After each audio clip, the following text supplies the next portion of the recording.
Arc-en-ciel.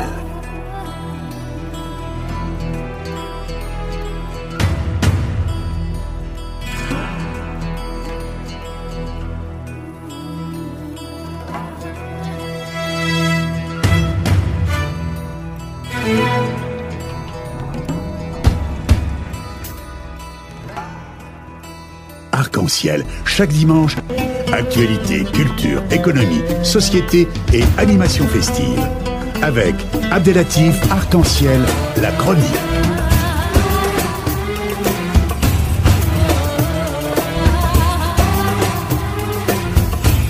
Arc-en-ciel info.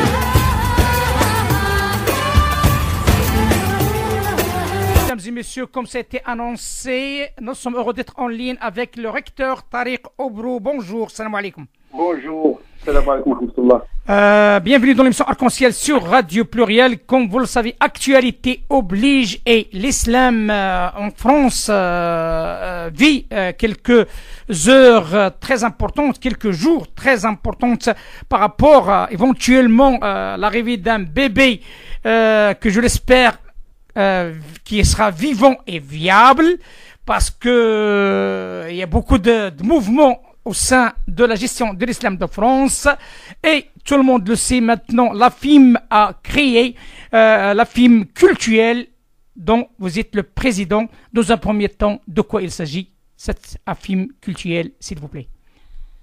Oui, il s'agit de la MIF, qui est une association. La MIF culturelle, oui. Dans le but, justement, c'est d'être au service des musulmans. Il ne s'agit pas de représenter les musulmans, il ne s'agit pas de représenter le culte musulman. C'est une institution complémentaire à la tâche qui incombe au CFCM, dont la gestion devrait se limiter uniquement à la gestion temporelle du culte. La MIF, nous avons estimé que ce n'est pas du tout normal que l'activité financière du culte ne bénéficie pas au financement du culte. Le halal, le pèlerinage, donc c'est un marché où il y a beaucoup d'argent. Cet argent est issu d'une pratique culturelle. Et nous avons estimé qu'il est nécessaire de réguler ce marché-là et de faire participer les bénéficiaires de cette activité pour financer le culte. Nous disons toujours et nous chantons toujours ces chansons de l'islam de France, et il faut qu'il soit indépendant théologiquement, politiquement et financièrement. Je pense qu'il est temps de faire des démarches pour ce faire. Écoutez, M. Tariq Obrou, comme vous le savez, et sur le plan géopolitique, tout le monde le sait, qu'il y a une montée de populisme, comme quoi il y a des règles, bien entendu, bien fixées par la laïcité ici en France, et l'islam jusqu'à maintenant patauge quelque part. Vous voyez, donc tout le monde le dit, hein, donc on n'est pas encore arrivé à une stagnation qui permet simplement d'être quelqu'un qui est stable au sein d'un milieu, hein, parmi d'autres. La question qui s'impose, est-ce qu'il y a des choses que les musulmans ou bien que l'islam en tant que religion doit faire pour s'adapter à ce qui est en train de se passer ici en France? Est-ce que s'il s'agit-il des musulmans ou bien l'islam en tant que religion qui doit s'adapter par rapport à cette situation, populisme et laïcité? Écoutez, il y a deux choses. Il y a l'islam en tant que religion. La religion musulmane, comme toutes les religions universelles, se sont toujours adaptées à leur réalité. Ce n'est pas une nouveauté. La question, c'est pas dans l'islam en tant que tel, en tant que religion, puisque Dieu de l'islam, c'est Dieu des mondes. Et donc, sa religion est prévue pour vivre dans le monde. Donc, théologiquement parlant, il ne devrait pas y avoir de problème. La forme de cet islam, c'est-à-dire le côté religieux, la foi, la pratique du culte, l'éthique musulmane, eh bien, il y a des principes qui ne changent pas. Les 5 piliers de l'islam, ils ne changent pas. L'akhlaq, la morale, ne change pas. Être bon, juste, bienfaisant, etc. Ça ne change pas. Là où il y a un travail à faire, au niveau d'un certain nombre de pratiques liées à la notion de fiqh. Les contrats de mariage, le contrat de commerce, etc., etc. Ce travail-là doit être fait par des savants, parce que l'islam, en tant que religion, il est porté par des musulmans. C'est aux musulmans eux-mêmes, c'est-à-dire les savants, de traduire cette religion dans le contexte occidental en général, et français en particulier, de par une laïcité qui est en principe favorable à la pratique de la religion tant que celle-ci ne trouble pas l'ordre public, mais d'un autre côté, il y a les peurs, les angoisses, les craintes qu'engendre cette religion, et ce depuis le Moyen-Âge. L'Occident a eu toujours peur de l'islam. C'est une religion concurrente par rapport au christianisme hier et à la laïcité aujourd'hui. Donc il y a des peurs parfois injustifiées, parfois à raison, puisque le terrorisme a frappé notre pays au nom de l'islam, il ne faudrait pas l'oublier. Donc il y a des peurs légitimes qu'il faudrait apaiser. Donc il faut d'abord une parole qui apaise, qui rassure nos concitoyens, et d'un autre côté, il faut qu'il y ait un travail d'adaptation, de traduction de l'islam. Et je pense à une autre institution qui doit avoir le jour, et j'appelle cette institution de tous mes voeux, c'est le CNIF, le Conseil national des imams de France. Et j'espère que ce conseil verra le jour où il y aura uniquement des religieux, des imams, des prédicateurs, des fuqaha, qui portent cette parole, qui rassure les non-musulmans et les musulmans aussi, parce que les musulmans, ils ont peur également. Ils ont peur d'un monde incertain, de l'exclusion, etc. Donc, ce CNIF-là, ce Conseil national des imams de France, qui pourrait réunir tous les conseils théologiques en place, c'est une tâche très, très, très, très lourde à réaliser, mais en tout cas, je milite pour cela, pour qu'il y ait une parole des religieux, entre guillemets, qui porte ces paroles, qui traduit cet islam, justement, dans le contexte qui nous occupe ici, c'est-à-dire les valeurs de la République française.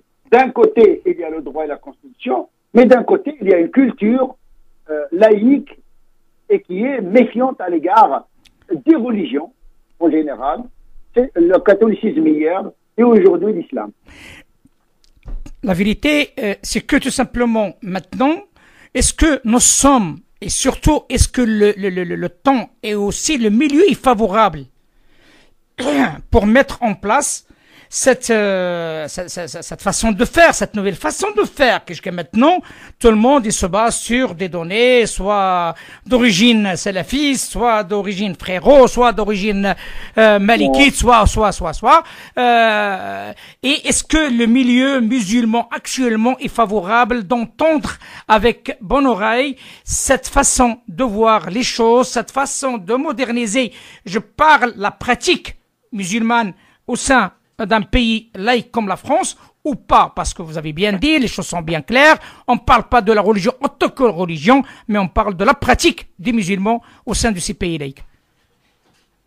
Écoutez, cela doit être fait, abstraction faite et des contraintes, parce que c'est une nécessité. Et si on va attendre le moment favorable, peut-être il n'y aura jamais de moment favorable.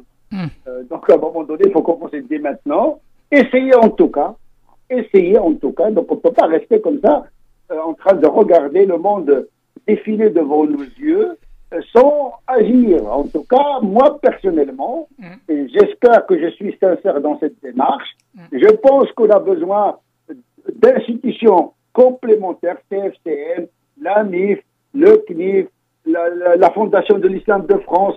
Ils ne sont pas, ils ne doivent pas entrer dans une concurrence, mais dans une complémentarité. Et je pense que le moment politique est favorable, puisqu'il y a une volonté de la part du gouvernement d'aller vers ce sens-là. Je pense également que les musulmans sont pris en otage par quelques quelques mouvements, quelques groupes qui sont très actifs dans les milieux virtuels, dans les milieux de l'Internet, etc., et qui créent une réalité virtuelle qui ne correspond pas à la réalité majoritaire des musulmans qui sont favorables à l'émergence de ces institutions. Mais c'est-à-dire que c'est vrai, il y a une offensive virtuelle, comme vous l'avez bien dit, mais il y a aussi une offensive réelle. Et on l'a bien constaté, on le constate chaque jour avec l'arrivée de cette offensive émirati, bien entendu, avant saoudien, qatari. Qu'est-ce qu'on peut faire nous? Qu'est-ce qu'on peut faire nous? Qu'est-ce qu'on peut faire nous, autant que musulmans, face à cette offensive qui est bien financée avec des fonds énormes, hein? Écoutez, c'est une raison de plus pour que nous nous engagions. Donc on ne peut pas regarder comme ça les gens intervenir dans une religion qui nous concerne ici en tant que citoyens français. On ne peut pas accepter que nous soyons gérés théologiquement, politiquement, financièrement. Financièrement, mais avec des conditionnements, parce que quand celui qui finance, il peut exiger une forme d'un islam wahhabite, shafi'ite, hanafite. Exactement. Ils sont respectables, ces doctrines, malikisme, hanafisme, alors Rasoul, comme on dit. Oui. Mais le problème, c'est que ces doctrines ne fonctionnent même pas dans les pays musulmans. Donc, nous avons besoin de prendre du malikisme, du hanafisme, etc. En les respectant parce que ce sont des sunnites de toute façon. Hein, tous ces courants sont des courants sunnites. Il n'y a pas de problème. Ce travail doit être fait par des imams qui sont malikites parce que nous avons des imams malikites respectables, intelligents, qui sont capables, à partir du malikisme lui-même, de répondre à des questions qui... parce que toute doctrine, quelle qu'elle soit, hanafite ou shafi'ite ou malikite, est capable, à partir de ces éléments endogènes, de répondre à n'importe quelle situation. Parce que le malikisme au Moyen-Âge de Bagdad n'était pas le malikisme d'Andalousie. Donc cette capacité d'une seule doctrine à répondre... Le problème, c'est pas dans la doctrine. Le problème, c'est celui qui va traduire son madhab, sa doctrine, pour répondre à la question française. Donc, ce problème-là, on peut le gérer. Mais il y a une réalité, il ne faut pas l'oublier non plus. Il y a une réalité sur le terrain, un facteur déterminant. On parle de l'humain. L'humain en tant que tel, la quasi-totalité des musulmans qui sont en France, j'ai dit la quasi-totalité, je n'ai pas dit la totalité, sont d'origine soit maghrébin, soit africain, soit turc. Donc ces pays, notamment saoudiens, émiratis, qataris, pas grand-chose. C'est une population quasiment inexistante. Quelques Égyptiens sans plus. Mais par contre, comment peut-on accepter quelque chose qui arrive d'ailleurs et qui s'impose à nos origines, qui s'impose à notre civilisation, qui s'impose à notre culture de père en fils et en même temps qui s'installe d'une manière un petit peu quand même qui est frappante, hein, parce que j'ai vu et j'ai entendu l'intervention de M. Nouaimi sur une interview qui était assez importante en Russie. Elle parlait à l'époque, comme quoi on va essayer de faire apprendre aux musulmans de l'Europe la citoyenneté. Imaginez-vous cette déclaration. Oui, ben, vous savez, franchement, nous ici en tant que musulmans, quelqu'un qui va de l'extérieur, qu'il soit du pays, du Maghreb, de l'Afrique ou de la Chine ou de l'Amérique ou même de l'Allemagne, qui vient nous dire, vous, les musulmans de France, on va vous apprendre qu'est-ce que c'est que la citoyenneté française. D'abord, la France a une citoyenneté toute particulière. Hein. Heureusement. Les jeunes sont dans l'exception de l'exception. Hein. La laïcité française est une exception dans la sécularisation européenne, laquelle Europe est une exception dans le monde parce que c'est le continent le plus sécularisé. Nous connaissons notre monde, nous connaissons notre Europe, nous connaissons notre pays, la France, et nous sommes les plus à même à parler de la citoyenneté. Le problème, le vrai problème, c'est qu'il y a ici en France des gens qui vont chercher des gens dans leur pays pour les faire intervenir ici. C'est ça le problème, c'est que parfois, il va chercher il va chercher les noises. Il y a des gens ici, malheureusement, qui, parce qu'ils n'ont pas de présence réelle en France, ils vont chercher à travers je ne sais pas quoi. Moi, je n'ai pas de nom à citer, etc. C'est pas Mais Oh, on va pas chercher à comprendre, mais en tout cas, ce n'est pas n'hal hal, il donne du miel, mais comme vous l'avez dit en arabe, c'est bouzenzel, au contraire. Oui. C'est une bonne précision parce qu'au moins, si on est piqué par les abeilles, au moins on aura son. Exactement. Le problème, c'est on fait réveiller les bourdons et ça donne rien du tout, des tiques sans miel.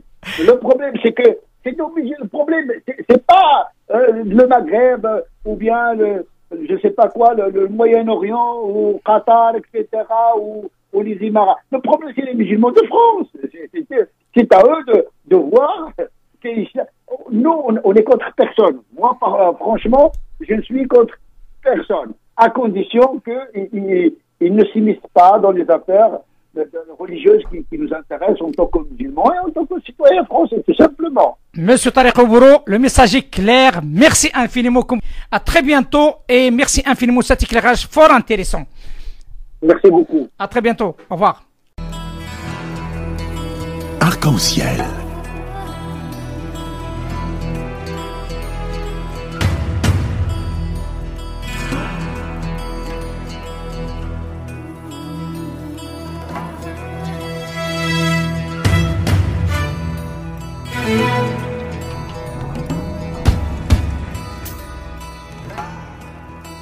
Arc-en-ciel, chaque dimanche, actualité, culture, économie, société et animation festive.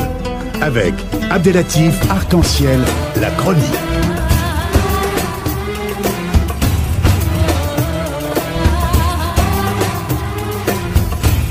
Arc-en-ciel info.